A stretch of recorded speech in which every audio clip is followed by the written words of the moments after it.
It's DeFi space. Kevin, thank you so much for taking some time out of your day to spend it with me.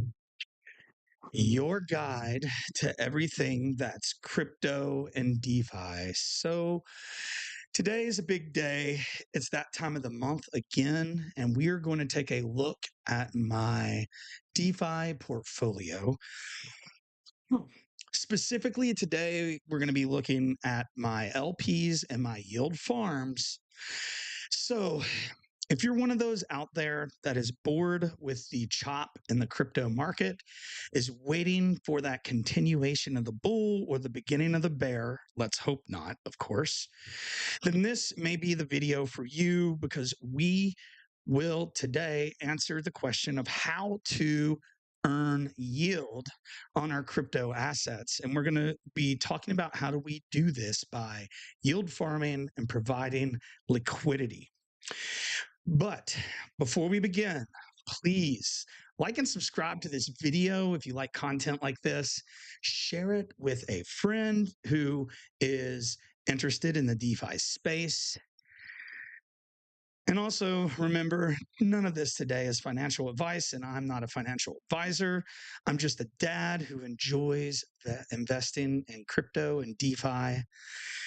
And I hope that you can take some knowledge from this video to up your investing game in this space. So let's get to it, and let's take a look at the charts and crypto bubbles before we start, like we always do. So if you look at crypto bubbles, as if you came into the stream early, it is not looking too hot today with a few of our altcoins.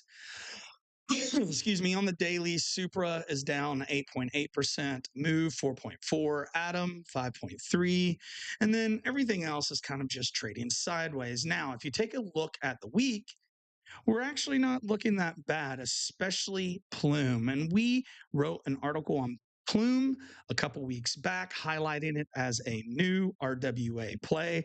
So if you'd like to find out about some of these projects early on, please check out dadsdefispace.org for our altcoin reviews and DeFi strategy guides. Also, find me on X, CryptoZone 1013. I'd love to talk to you. Let me know what you'd like to see more videos of in the comments and all that jazz. But let's take a look at the markets before we get started today. So the Fear and Greed Index is ticking back up. We are in the orange region of fear, sitting around 27. Bitcoin is at $84,000-ish. And Ethereum at 1,985. Altcoin season index today is sitting at 18. So again, we are clearly in Bitcoin season, and ETFs have had some light inflows, but it's less than even yesterday. So really, we're going to have to wait till the Monday market open, kind of see where we're at and what crypto wants to do at this point.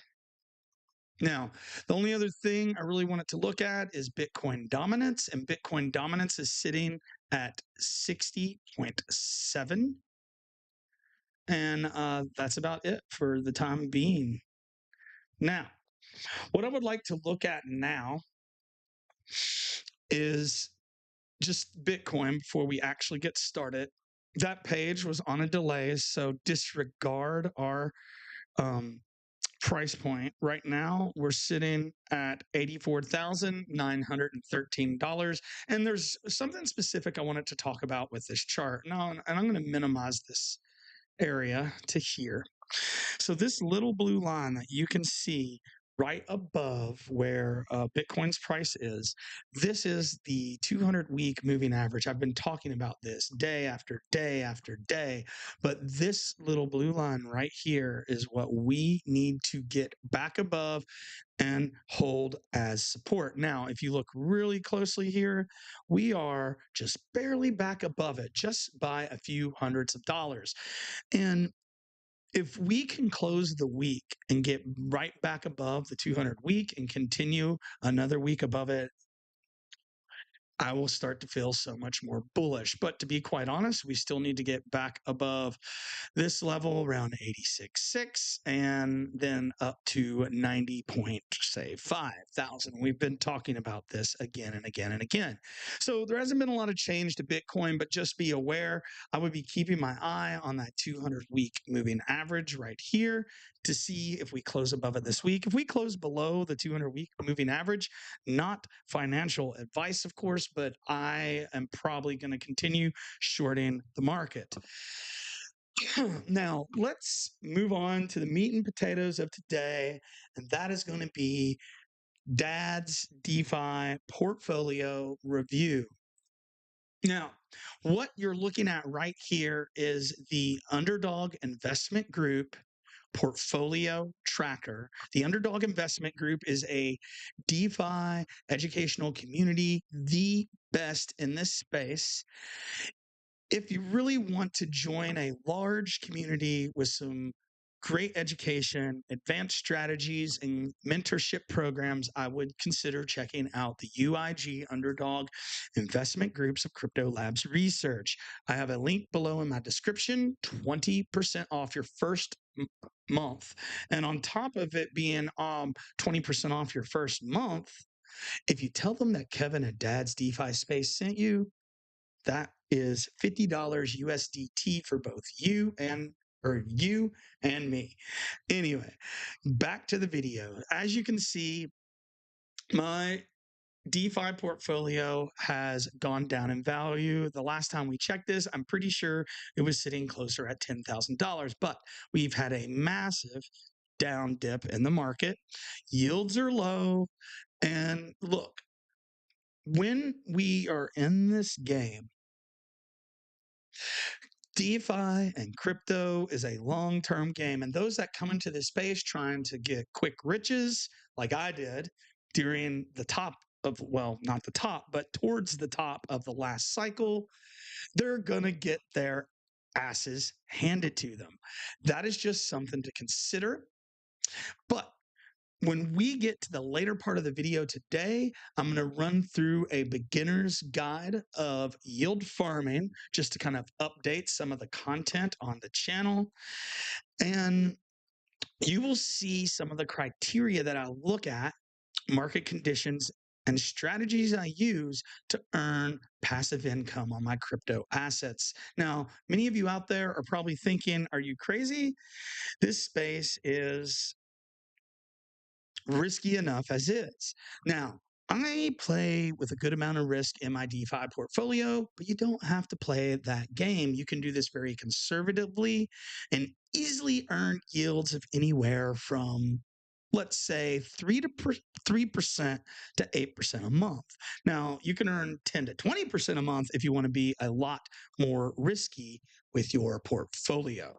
Now, so my DeFi portfolio, that's $8,550, is going right now, on average, is giving me around $7,990 of DeFi income. This translates into about $666 a month right now, or $22 a day. Now, when I was when yields are really pumping, when the market was hot, for example, last spring, excuse me, closer to New Year's Eve, these yields were much higher and the portfolio was earning much higher income. This was at the height I think my monthly income was sitting at about $2,600 a month. So you can see there's a huge difference with there. How much you're going to make is very dependent upon how much you can invest into DeFi and how large your risk tolerance is. But we'll get into those details a little bit later into the video. And now, for what we've all been waiting for, let's take a look at my DeFi portfolio. Now, before we actually take a look at my full DeFi portfolio, I'd like you to consider this. I would not blindly invest into any DeFi portfolio assets just because you've heard somebody like me talk about it online. Now, these could give you great ideas of liquidity pools and protocols and DEXs that you can look into, but you truly in this space need to do your own research. And I can't say that enough. Do your own research, because if you don't understand, you're going to get wrecked. That is why we always preach, always invest in assets you believe in. But let's take a look at our first asset and platform, our number one, of course. Oh, excuse me. I'm still getting over a cold here, so I apologize. This first asset that we're going to look at is on Revert Finance on the Aerodrome blockchain. I also was managing this on Crystal. It is a Uniswap position, and that would be wrapped Bitcoin, wrapped Ethereum. And it is sitting just under $3,000. Now, please understand this tracker that I use from the Underdog Investment Group. I put estimates on this page. I have another much more exact tracker, and the UIG program has an individual who is about to release a new DeFi tracking protocol that's posted going to be the next big thing. But I will keep you posted on that as I get more information uh, um, in the next little bit of time. Now, why wrap Bitcoin? Why wrapped Ethereum? Bitcoin and Ethereum are like the king and queen of the crypto markets, right? Big Daddy B is literally digital gold. And it has been the best performing asset ever. And I'm going to say that again. Bitcoin has been the best performing asset ever. That is something to really consider and take on when we are looking at these things within our portfolio. Now, looking at our next position. Oh, shoot. I'm jumping the gun on this. Looking at this wrapped Bitcoin Ethereum position, it earns a much, much, much lower yield, but that is not the reason for this position. It fluctuates between as low as 15% and as high as, say, 75%. But lately, the average has been in the 20s. So we're putting this at 25% APR, and it's been consistent. And at the same time, as Bitcoin and Ethereum begin to go up in price, the pool goes up in price. And I'm trying to catch more of that price appreciation and some of that passive income. And we'll talk about that a little bit later. But if you want to capture more price appreciation, you want to be in correlated crypto assets, not a crypto and stable asset. Understand, though, that when the market drops, your principal will drop more so also. But this position, again, has been reliable. I don't expect to get out of it anytime soon, but same one we've talked about for quite a while. All right, now we're going to take a look at position 2. This one is on VFAT Aerodrome. And this position, hold on.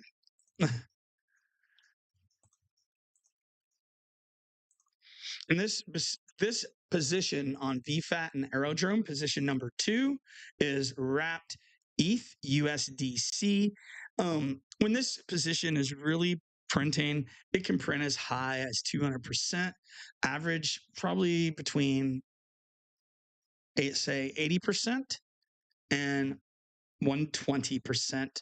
And right now I'm averaging around 75, although over the last week or so, the volume has really dropped off. I'm waiting to see when it returns to the market if it's going to return to this liquidity pool. And if it does, we're going to stay in. And if it doesn't, it will be time to get rid of that business and look to invest in another. Now, my as I go through this portfolio, you'll find out that 90% of all of this DeFi portfolio right now in the market is very much in core base, more stable assets. I have a lot of Bitcoin, Ethereum, wrap Bitcoin to USDC, wrap ETH to be USDC, Solana to USDC pools, ones that are high conviction assets, large market caps. You're not going to get as much price appreciation, but when people start trading, you can really take on a lot of yield due to the fees from the swaps. All right, let's take a look at position number three. Position number three in my DeFi portfolio is from Orca. And this is a Solana USDC position. This Solana USDC position, again, earns excellent yield. It averages 80%. Right now, I'm sitting closer to about 150%. It is one of my best performing positions as far as yield and consistency. So I've been happy with this Sol USDC. And for that matter, I'm starting to convert some of that one into a Sol wrap Bitcoin position on Orca slowly from this one to capture more price appreciation. I'm actually doing the same thing on Aerodrome, but the position is already almost up to size. But Solana, excellent layer one blockchain. Yes, I know, lots of FUD. It's already had a massive run. So I do not think Solana is going to get those amazing gains some other coins can get. But I do think people are still going to trade meme coins on the Solana network. And I want to pick up some of those Sol USDC fees that are going to happen with those trades. All right, position number four. So position number four in my DeFi portfolio is another Aerodrome position, and this is the one I just mentioned. It's Coinbase Bitcoin wrapped ETH, and this one is earning, it fluctuates anywhere from 20 to say 60% yield. I've seen it as high as 115, 110, but that's very, very rare.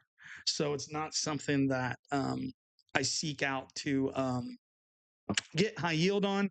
Again, the Coinbase wrap Bitcoin positions and the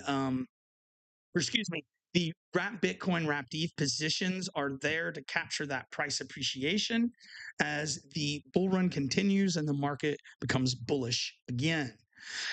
That position, $700, earning 50% yield. And then the Orca position is just under $1,200, earning around 80% yield. All right, so let's take a look now at position number 5, of our DeFi portfolio.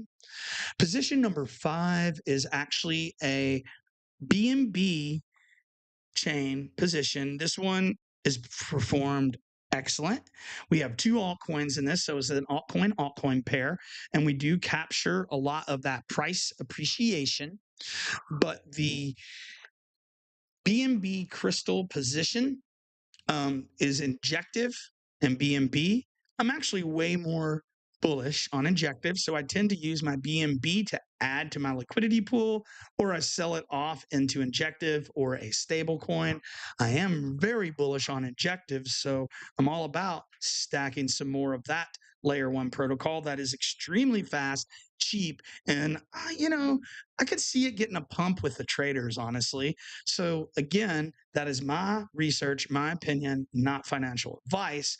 But this position around, at one point it was over $1,000. Right now we're sitting around 700, and our approximate APR is 90%. All right, position number 6 in our DeFi portfolio is another Arbitrum position. This one's on Crystal. You can also manage the Crystal positions on Revert Finance, but this is Ethereum and Aether. Obviously, Ethereum heavy in the portfolio. Aether is a combo play. It hits the DePIN narrative, the gaming narrative, and the AI era narrative. It's similar to Render and Akash in that it's a decentralized GPU compute play. And what that means is people can sell their unused GPUs and then earn Aether tokens. Now, I am very bullish on this one. I wish I would have gotten to the node sale earlier, but it's been earning a great yield of 125 and as high as 300% when people are really using that pool. But right now, that position is sitting right around $700. But I have one position split between 2 wallets. So we'll be consolidating this one, and some of this position may be rolled into one of my lending positions. I don't know yet. And on that note, I wanted to take a slight break. Remember, if you're interested in learning strategies on how to provide liquidity and earn passive income in your crypto, check us out at dadsdefispace.org. And if you really want it to up the game, Crypto Labs Research, Underdog Investment Group, 20% off your first month. And just tell them Kevin at Dad's DeFi Space sent you $50 USDT. Now, looking back, let's talk about some of our last couple positions before we get into the risky ones. Now, this one is position number 7. Now, position number 7, you'll find this one on the Sway, or some people say Sui blockchain. The Sway blockchain has been excellent to earn great yield within a couple different protocols we have in Cetus. It's their concentrated liquidity protocol, and Bluefin, although I've been enjoying using AlphaFi to manage my positions and stack a tiny amount of alpha tokens, which I am staking, not much, but you know. And now this Sway USDC position on AlphaFi, this is being deployed through USDC that I borrowed from Sway Lend. We are kind of leverage looping some of our tokens, our Sway tokens. Now, this position right now is actually, I apologize. I want to get this right. This $250 one should be the staked Sway position, which I'm pretty sure this one, I'm going to go ahead and show you position number 8. Yeah, this one should be the Sway position, USDC. I have one of each, and I'll explain that in a minute. I keep this stake Sway position because when it is yielding higher and this one is yielding less, I move a little bit of my extra funds, whatever's available at the time, into the higher yielding position, earn some of those fees. And then if adjustments need to be made into the near future, we can move it back into the other pool. Now, these pools, they fluctuate. I've seen them as high as 1,100%, these stake Sway USDC. Now, understand that's calculated in APY, not APR. We'll talk about that a little bit later, but APY kind of hyperinflates the number because it's constantly compounding. So these are APYs, not APRs. I did not calculate the APR on those two. So these numbers are actually a little bit lower in comparison to these, excuse me. But right now, the stake Sway is earning up to 400%. Then the Sway USDC is earning around 250%. Now, I have seen these as low as about 110 to 125%, but they have been pretty consistent in earning nice yield. Now, the principal's down on those positions, but again, the entire market is down. So let's take a look at our last 3 positions. Now, these are the risky ones. These are the more risky DeFi positions that also happen to be a little more experimental. Some of these you've seen before, but you'll notice that they are a lot less value, mainly because the market was in such a downtrend. We exited out of a lot of these positions, but we have got back into a few. The next one is Orca, an Orca Solana position of WIF and PopCat, both meme coins on the Solana network. WIF is the first dog token, pretty minus Bonk, of course, that came out with their phone. And PopCat is the largest cat token in the meme coin space. I don't want to say I'm super bullish on these meme coins, but when Solana pumps, these pump more. They are beta plays. So I don't mind providing a small amount of liquidity of these. Right now, we're earning about 200% a year on about $200. And then usually I take most of what I make off this position. Sometimes I put a little bit of whiff and PopCat into my bull run bag, but usually I convert most of it back into USDC. Now, I am stacking a little bit more of these two. Now, these are both AI plays. I've talked about them before. The position is just a lot smaller than it used to be, and that is my Nasana render position. These are both AI plays on the Solana network. They kind of hit the narrative differently, but it's all artificial intelligence.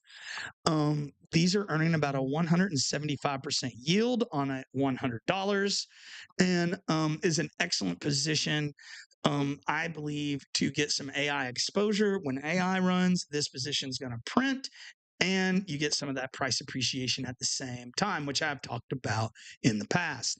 Although I'm right now not adding to these positions because I still think the market could drop a little bit more before it continues on. So I'm kind of playing the waiting game right now to see what happens. Now, if we get back above the 200-week moving average, the bull run continues on over the next couple weeks, I will probably be rotating more capital into some of these riskier positions. Not all my capital, of course, but more. Now, the final experimental kind of risky position is on Aerodrome VFAT, and that's AIXBT wrapped ETH. It earns around 600%, but it fluctuates all over the place. I've seen it as high as 1,800. I've seen it as low as 100%. So this is close to the average. It's only a $100 position right now. I will probably make this one more in the near future, but I don't see AI agents. Excuse me. I don't see AI agents doing very well until Ethereum breaks out of that down channel with its Bitcoin valuation. Like I said, I want to see ETH get back above 0.03. And I'll feel really good if we can get back above 0.04. But we're a nice little ways from that point. So what can I earn on a portfolio like this? And understand that these yields are not very good right now. They are very low due to low trading volume. Usually when it's the best time to buy, when prices are low, people leave the market and they don't. So that's just how it goes. As you can see, some of these positions earning nice little yields. This is per year, per month, and per day. If you calculate it all up, we're earning about $666 a year on just under $8,000. And if we get out our calculator, right, we can do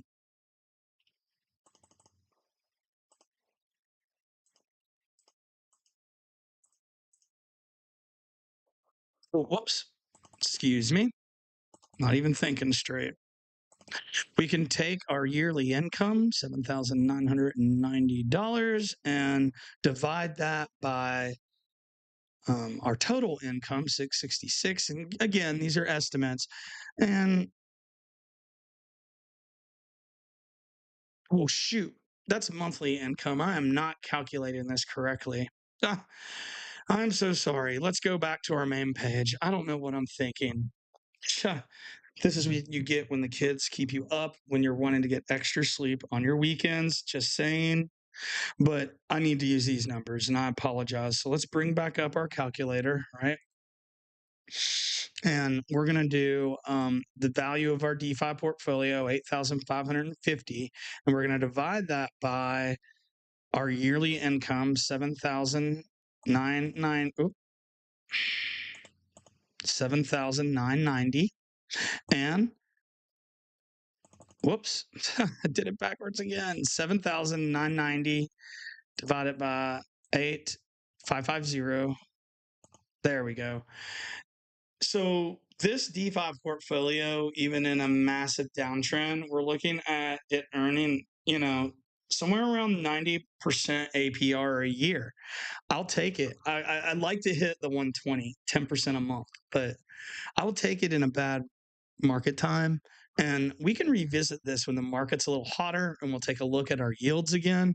I would beg to say that this is probably pushing over $10,000 by that point because of price appreciation. But I'm hoping that just gives you ideas of what I'm thinking about right now. The market's been in a downtrend, so I've moved into more stable positions that aren't as volatile. Hence, like half of my positions are stablecoin. But we can still earn yield in a market like this. Now, if you stayed with the video this long, we're going to move into our final piece for today. Our final piece for today, right? Our final piece for today is going to be our crypto and DeFi portfolio, or excuse me, how to yield farm. So I don't want to get into this just yet, but I want to make sure we're in the right zone of mind to do this. So at this point of the video, until the end of the stream, we're going to have class. And I'm going to teach you the basics of what you need to know and what you need to do to yield farm, provide liquidity, earn passive income on your crypto. Now, why do we use strategies like this? Well, we use strategies like this because why just allow your crypto assets to sit in your wallet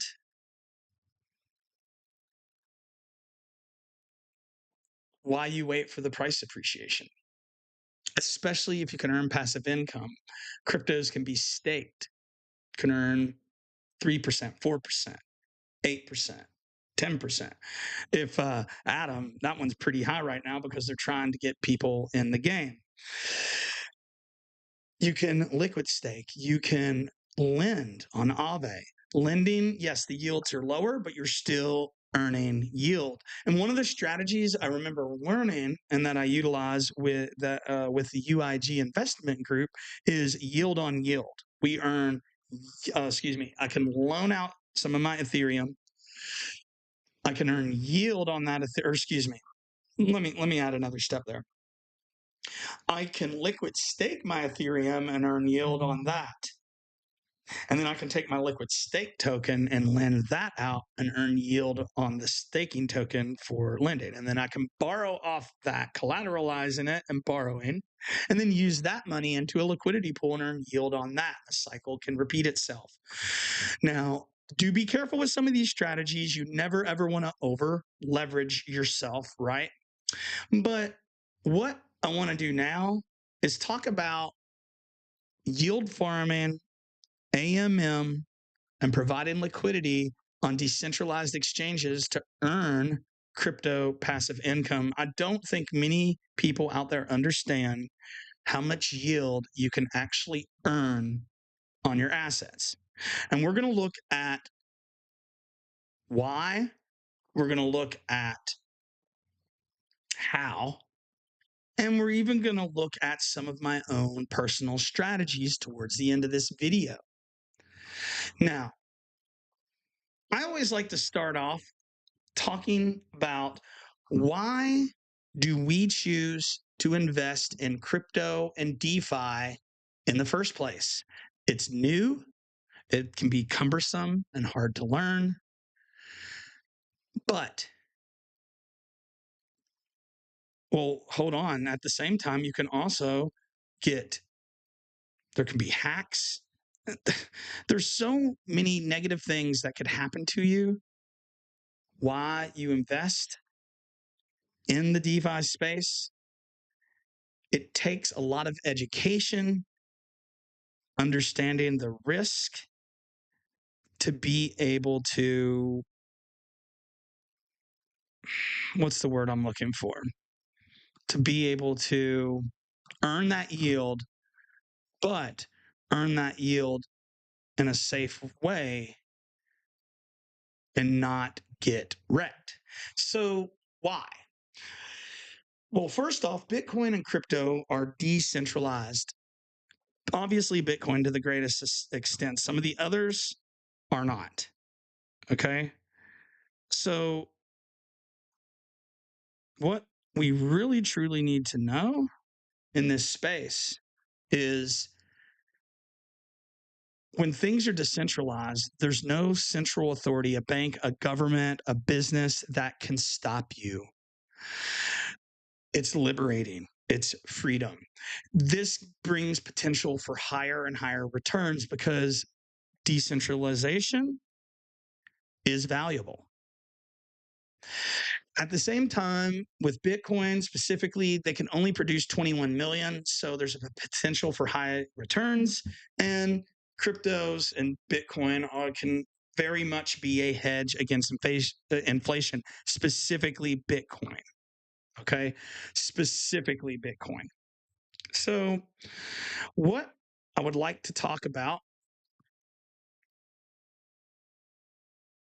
is the financial inclusion of Bitcoin and cryptos. This comes from the permissionless nature of it. When you don't have to ask permission to bank to make a decision, this is peer-to-peer exchange without getting permission from the government, without getting permission from a business, without getting permission from a bank. That's the beauty of DeFi, and we're going to talk about that in a minute. You can be the bank. This brings about global access, and this is how financial inclusion is achieved in the crypto space. All right. So next, I'm going to talk about why use DeFi in the first place. So DeFi is private. I don't have to ask permission to take a loan, to borrow, to loan my own assets, or to provide liquidity. Basically, it's allowing us to be big market makers, like the big guys in America and the American financial system. But I can do it with $1, $10, $100, $10,000. I don't have to be a accredited investor. I can get a loan off my Bitcoin in one of these protocols in less than 5 minutes. No applications, no approval process. It's kind of nice. DeFi tends to be censorship resistant, just like Big Daddy Bitcoin. The protocols are there. Use at your own risk. They usually don't stop people. This facilitates direct peer-to-peer trading. This is done through decentralized exchanges. We're going to talk about it in just a minute, and allows you to trade a variety of different cryptocurrencies, high caps, mid caps, low caps. Now, obviously, we're going to talk about some cons. There is smart contract risk and permanent loss, which means you're losing out on your principal. We'll talk about why it's called impermanent a little bit later. And hackers and thieves. A lot of this has to be done on hot wallets. Yes, you can tie a hardware wallet to it, but at the same time, you are always at risk for hacks. That is why I tend to try to only invest what I can afford to lose. And on top of that, I don't put all of my crypto and assets into DeFi. I put some, but not all. Let's move on. Yes, this is probably the most important point. And it was the thing that caused me to get so interested in DeFi that you can be the bank. You can be the one giving the loan. You can get a loan without permission. You can provide liquidity to some risky assets and try to earn some high yield. Not recommended necessarily, especially if you're a beginner. But also remember, this is just a guy who loves to play in crypto and DeFi. I'm not a financial advisor. Please do your own research. That is why you are watching this video, because those of you who are still here and watching it, you're wanting to fill your head with knowledge, understand the space better, which is going to make you a better investor in the long run. So why do we provide liquidity? We want to earn passive income on our crypto assets that are just sitting there before we sell our bags towards the end of the bull run. Obviously, we don't sell everything all at once. We use a ladder out strategy, just like we dollar cost average into our positions. So you can make passive income on your crypto in different ways. You can cash flow it and then have income coming in, paying your bills, paying down your debt, investing in more cryptos. Maybe you're cashing some of that out and putting it into your retirement, buying a property, a house, whatever. There's a huge potential for high returns. Now, obviously, the greater the risk, the greater the reward. So that's always something to consider. Now, there is a potential for extremely high returns and earning fees with these kind of liquidity LP assets. I love the fact that this has a low economic entry level. You can enter a liquidity pool with less than $1. Now, you wouldn't have much to show for it, but the idea is I don't have to be an accredited investor. I don't have to have millions of dollars to be able to participate. This is amazing. This is inclusive. This is freedom. And remember, the best kind of freedom is financial freedom. This also supports trading and liquidity, which it just makes for more seamless trades, less slippage, the larger amount of liquidity, the easier the trading process on decentralized or centralized exchanges for that matter. And then providing liquidity can be private. There is no accreditor investor designation needed, and that is part of the reason, right? Fix the money, fix the world. If we can fix the money system, meaning give that power back to the people, people are going to have more freedom to make their own decisions, and the world will be a happier place. Now we're going to get into the meat and potatoes of the lesson now that we had the introduction. So this information over the next couple slides came from OKX, not one of my favorite crypto exchanges, but I want to give credit where credit is due. It's being covered up by my banners. I will try to link this PowerPoint into the video, and you'll also be able to find this on our webpage, dadsdefispace.org. Be sure to subscribe to get access to all of our free articles. But liquidity mining is when a crypto investor provides any asset, right? Any asset that's cryptocurrency into a DeFi protocol liquidity pool that people are using for swaps or trading. You earn rewards if you're yield farming, and you're earning trading fees if it's just providing liquidity. There's different ways that we go about doing this, and we'll talk about that in a minute. But you can earn APRs and APYs in the upwards of 1,000%. Now, that is at the higher end, obviously. I like to kind of shoot for 10% a month, which is about 120% APR a year. It helps you maintain your assets at a better level. But I love the fact that this can be done at any income level and you can be the bank. Now, I thought this graphic, which came from the OKX page, was an excellent graphic organizer explaining liquidity, how it works. You, the crypto investor, are the liquidity provider, and you provide assets, 2 different crypto assets usually, into a liquidity pool. Those assets are in with everyone else's in a certain range, And when the price is within that range, the swaps are occurring. And then whoever's providing liquidity within that range, they get a cut of those fees based on the amount of LP tokens they receive, which is directly related to the assets or the amount of assets they put into the pool. Now, that is where the trading happens on the decentralized exchange, right? And there's a trader on the other end. So I want you to think about it like this. We provide the liquidity into the pool, right? We get trading fees back based on our LP tokens. Now the trader is putting assets and trading fees into the pool, and they're getting the other asset and no trading fee back. So our asset's getting swapped for their asset. A liquidity pool is like the ultimate contrarian trade, because whatever everybody is trading the most of, you're going to be swapped into the opposite. This is great if you're like dollar cost averaging into something. You can actually use a liquidity pool to dollar cost average into a position. We might make a full video of that in the future. Let me know in the comments.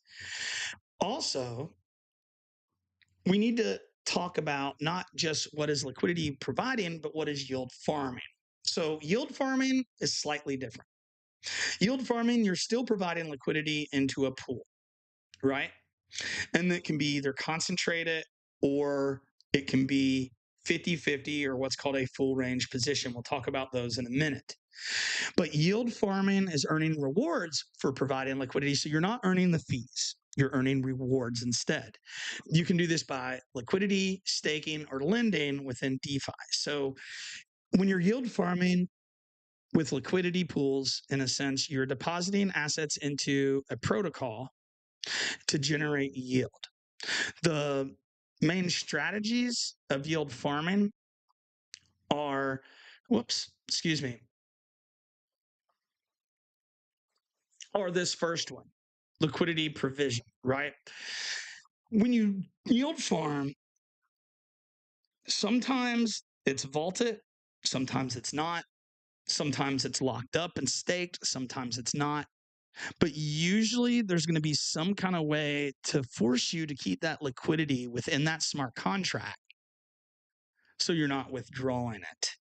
That's kind of the benefit for the DEX if they choose yield farming over LPs kind of setup, or like just providing liquidity in an LP. I'll give you a kind of an explanations, right? If we are providing liquidity mining, this is what you do on Uniswap, on Pancake Swap, on Sushi Swap, whatever, depending on the chain that you're on. Now, yield farming would be more like Aerodrome or Velodrome, where you provide the liquidity, then you stake the liquidity, and you can earn Aero rewards or Velo rewards. Right now, the key risk, just like liquidity providing and permanent loss, you can have smart contract vulnerabilities and obviously market volatility, which can lead to impermanent loss. So how do we maximize our profits when we are trying to yield farm? We diversify our positions, we have to monitor the yields, and we have to reinvest our assets strategically. So what are the main differences between an LP and a yield farm? So an LP is when you supply assets to liquidity pools, right? Uniswap. It facilitates trading. You earn a share of those trading fees. Now, yield farming, you're earning additional rewards because you're staking or lending those assets within a DeFi protocol, usually on top of the LP rewards. Well, Aerodrome's a little bit different. You vote, and then the VE arrow becomes your percentage of the trading fees. It's actually a really, really interesting structure. I may, in the future, make a video on that. Excuse me, but we're getting into much more complicated concepts during that discussion. Next, so the difference is you're in one liquidity provision, you're earning the fees. In yield farming, you're earning the rewards, but they're very, very similar. Now, both LPs, whether that you are yield farming them or just liquidity providing, they can face impermanent loss. This can, there's also added smart contract risk or hacks, token dilution, all the other things you'll have to worry about if you're investing in altcoins. Now, the earning structures of LPs, you're earning that from trading fees. Yield farmers, you're actually earning from the staking reward incentives, the interest, or the rewards for providing the liquidity. So, what you need to know if you on which one to choose, liquidity provisions or LPs, they prioritize efficient range selection. So in those, you much more are going to be, you're going to be, excuse me, you're going to be better off using full range positions a lot of times because the concentration of the liquidity does not matter as much, right? So that means in liquidity providing, we have to provide efficient range selection and mitigate our impermanent loss. Yield farmers tend to optimize for the APY or APR and the reward compounding that happens when you yield farm. I know some of this probably sounds complicated. You'll probably have to go back and watch bits and pieces of it over and over again. And then in the near future, I also plan on making shorter videos on how to yield farm properly. Now, before we get into how we can yield farm or provide liquidity, we need to talk about DeFi safety. Now, you've always heard not your keys, not your crypto. Anything you're not yield farming needs to be on a hardware wallet, and you need to learn how to use a hardware wallet. We love to use Tangem. We also have a Ledger, but Tangem is a great and easy wallet to keep your long-term holdings in. Because whenever you're doing DeFi, the wallet has to be connected. When you're connected, you have smart contract risk and security risk. So before you provide liquidity, you must assess the risk of the platform you're using. Has it been audited? What's the security like? Has it ever been hacked before? Things like that. You need to implement strong security practices for any of your wallets. Two-factor authentication, multi-signature wallets if you can. If at least the two-factor authentication plus long and random passwords. Another thing you need to be very cautious of in this space is phishing attacks. I've known so many people who've clicked on a link they thought was something else, only to have their LPs or their coins, their tokens stolen out of their wallet. And we hate scammers on this channel. Now, don't trust, verify. That is a good motto to live by in this space. Don't trust me. Don't trust anything you've seen online. Research it for yourself. So watch out for email, Telegram, and X scams. There are scammers all within my own YouTube comments. I see them in Discord and Telegram and X and Facebook and everywhere else. Understand that if the deal sounds too good to be true, it is. It is. It's a bad deal. You're probably getting scammed. What makes this so much easier in this space is never invest more than you can afford to lose. I can't say that enough. And I'm going to say it a second time. Please keep everything on a hardware wallet like Tangem. If you use our link below, 10% off. You don't have to use my link, but please get a hardware wallet. And on that note, never order one off of Amazon. Never get a hardware wallet used. You order from the actual company. Who knows if someone hacked that wallet or set it up that when you put your crypto on it, bam, it's gone. Now, we're going to talk about some of the components that enable us to yield farm and provide liquidity. The first one is you need to know what a decentralized exchange is. See, there's two kinds of exchanges in crypto. You have decentralized exchanges and centralized exchanges. A decentralized exchange is called a DEX, and an AAM is a automated market maker. That is kind of what we call the liquidity pools in a way. So how does an AMM DEX work? Well, liquidity is provided by whoever who deposits two assets into a pool, let's say Ethereum and USDC, or Bitcoin USDC, or Solana and Render. After those assets are deposited in the pool and there's enough total value locked, people can perform trades. Now, the two assets in the pool, whoever's provided the liquidity, they're going to be swapped back and forth. And then if you're the one who provided the liquidity, you get an LP token, right? That is usually deposited in your wallet. And that's your kind of documentation that you put that liquidity in there and these are your fees. So this is sort of what we use and what we deposit our assets on to earn passive income, to earn those fees. Now, centralized would look a little bit like this, where everything is coming from one point. So this has a single point of failure. And yes, I know many of these are older tokens. Some of them probably don't even exist anymore. Decentralized, though, is different. Oh, excuse me. Decentralized has everything connected.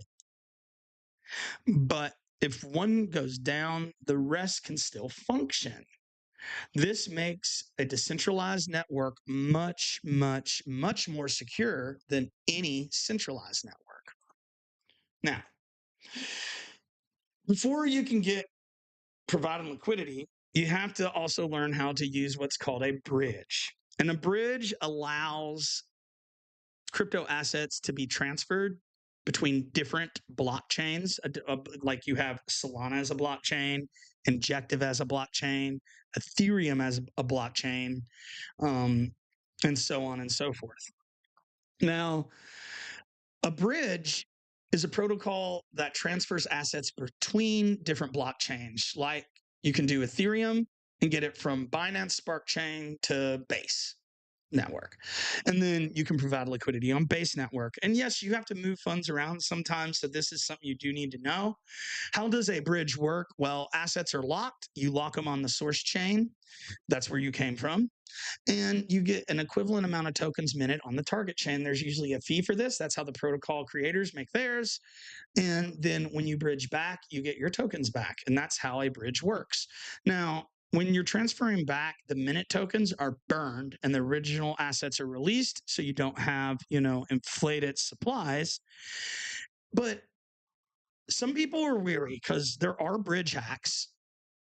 And some of the largest crypto hacks in the past have been through bridges. I remember there being a massive one on Polygon last market cycle, which used to be called Matic back then. Now, bridges are needed because we need interoperability between chains. Because we got to be able to access those DeFi protocols and yield farms between different blockchains. That's why we need bridges. It allows us to efficiently move capital and optimize our liquidity into the right chain with the highest APY. And it allows us to reduce fees and have faster transactions, right? Lower fees, faster speeds, because we can go to the chain that provides the most liquidity. Now, there are considerations to take. Security. You must use trusted bridges. If you don't, I would always test first. You never know. And transaction costs, depending on what what change you're going to. Sometimes transaction fees can be high, especially if you're moving to or from Ethereum. We all know this if you've been in this space any amount of time. But let's move on to the next part of the lesson, is understanding the difference. So when you're providing liquidity, there's always two assets. The typically the more volatile is the primary asset, and then the less volatile is your base asset. So in this example, ETH would be the base asset, USDC would be the volatile asset, or excuse me, the quote asset, right? That's all we really need to understand, because you'll read articles or research on different pools, and they're going to refer to base asset, quote asset. Okay. So you can always refer back to this if you need to. So if we're providing liquidity, especially concentrated liquidity, and we'll talk about that in a minute, you need to understand correlation. Now, correlation of assets has to do with price movements, right? Asset correlation is the degree into which two assets move in relationship to each other. You have a positive correlation if they move in the same direction.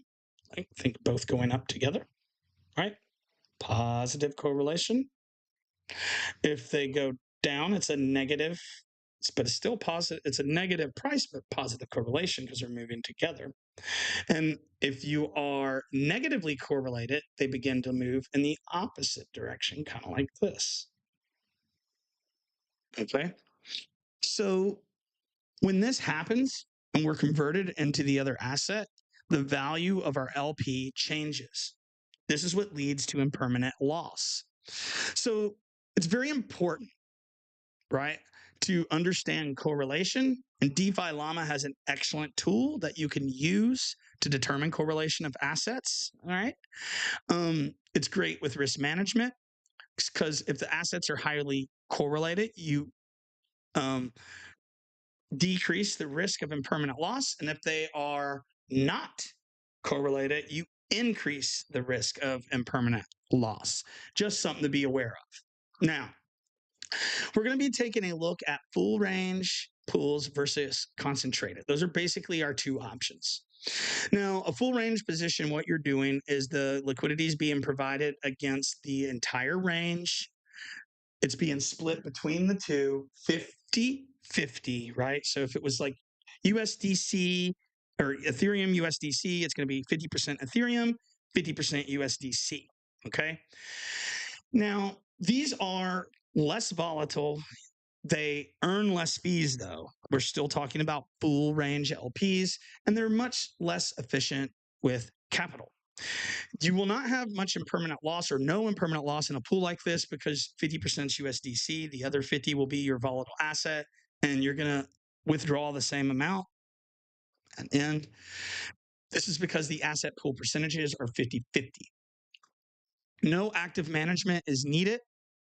It does it for you, but your yields are going to be much, much lower. Occasionally, I run full range LPs, but I'll definitely run more of them as my portfolio gets larger and larger and larger over time. Now, concentrated liquidity, you actually are picking a price range to only put your liquidity in, and you will only earn fees within that range.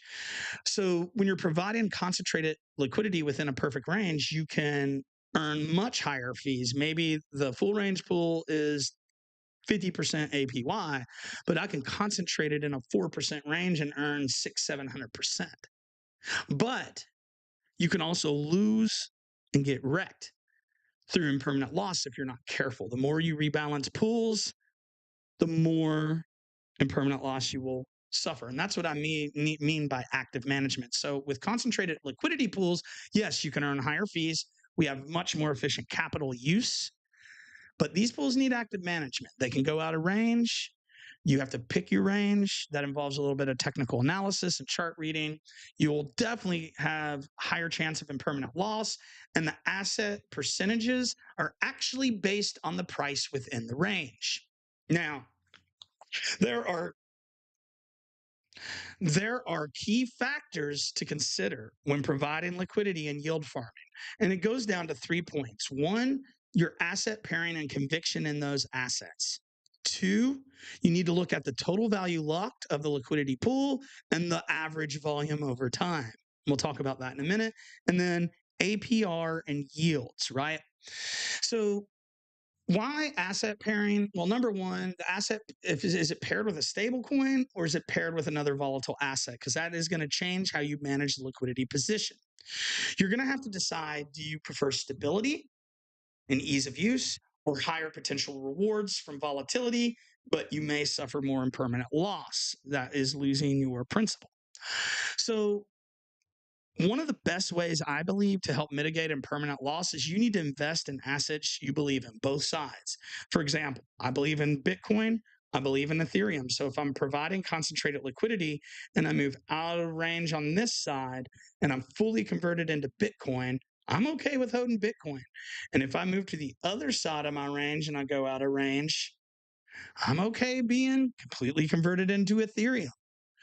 But it's when people aren't, like they're trying to get high yields, playing with like risky low cap tokens and meme coins, earn these super, super high yields. You can like make your money back in an hour, some craziness like that. But you can also lose your principal very quickly if you're rebalancing a lot in those kind of positions because they won't stay in range very long if the asset is that volatile.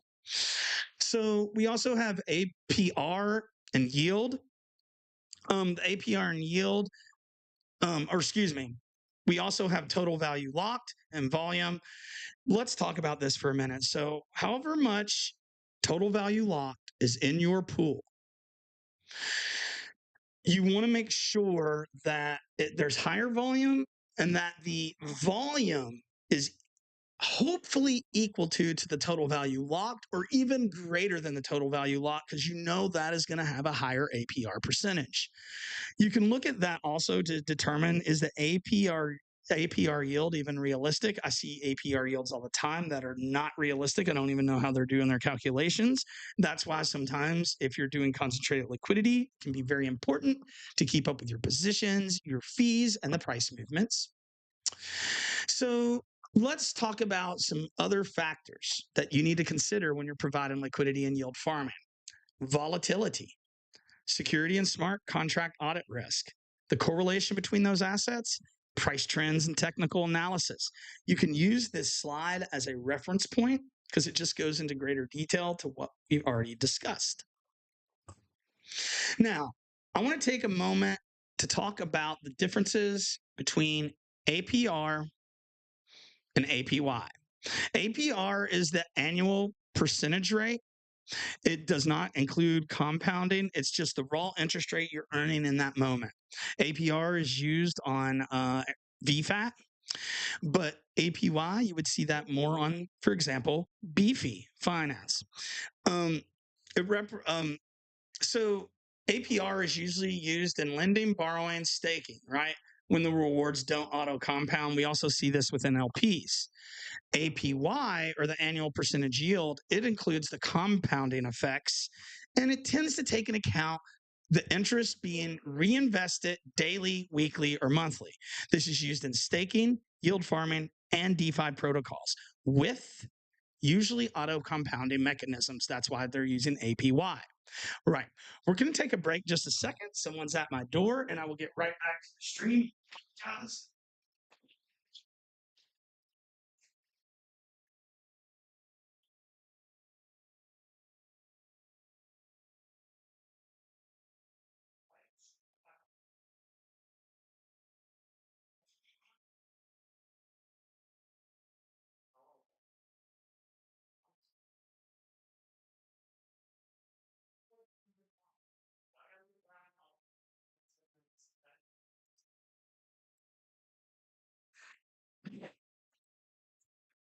All right. Dad duty called for a bit, but we're going to get back. And I know this is a long stream today, but I think you're getting some excellent information here if you're present. So we're going to look at the difference between the two kinds of liquidity kind of options. You can have concentrated LPs, which you're going to have to set a range. And then you have full range LPs. Hold on one second.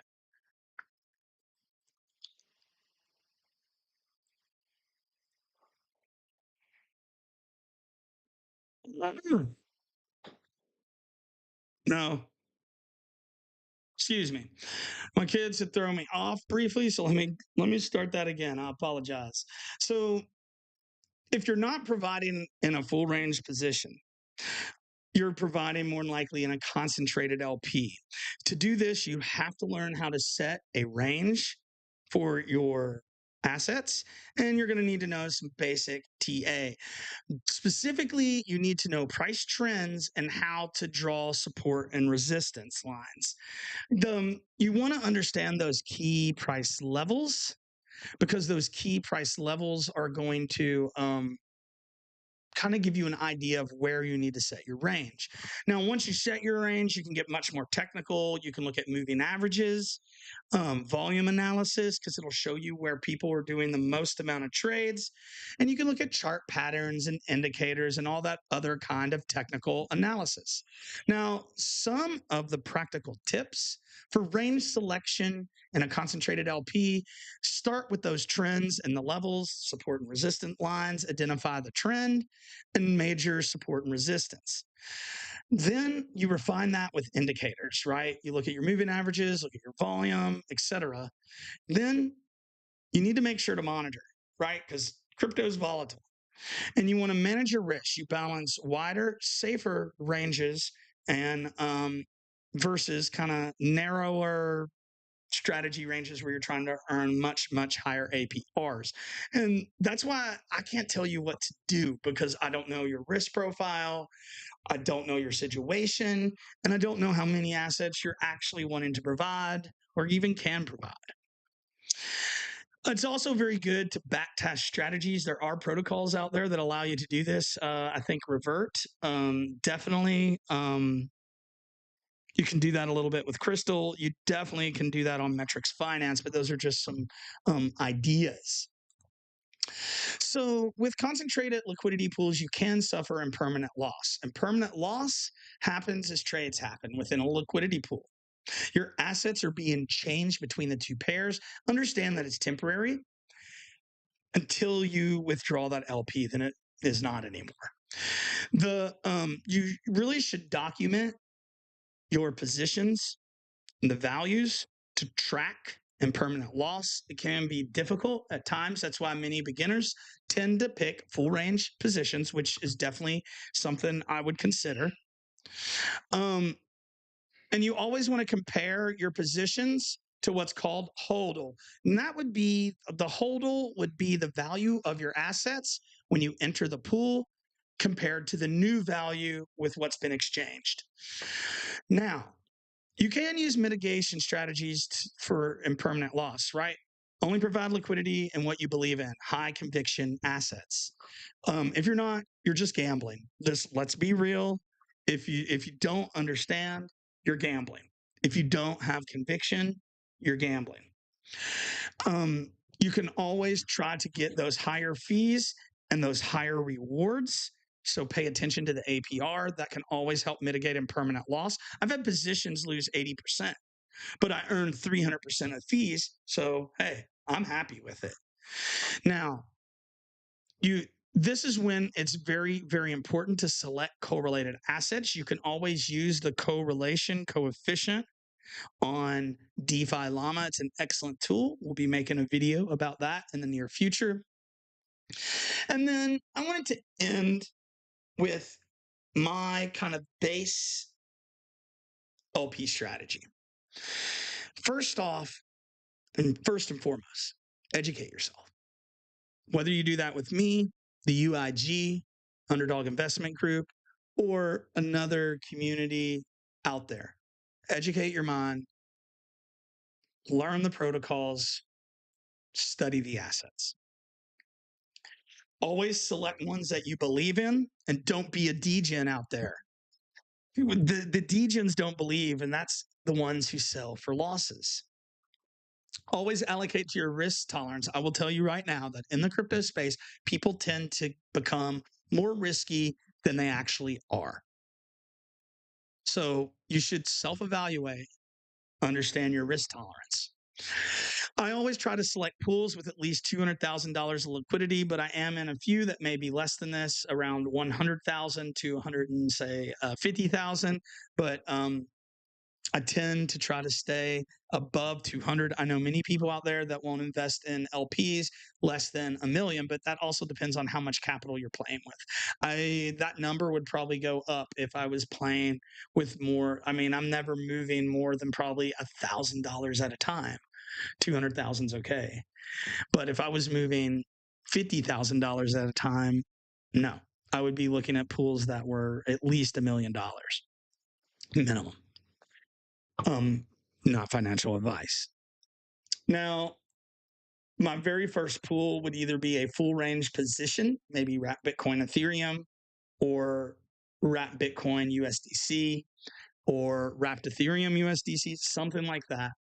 It could possibly be concentrated, but it would have a very wide range. And I've shown you some of those before.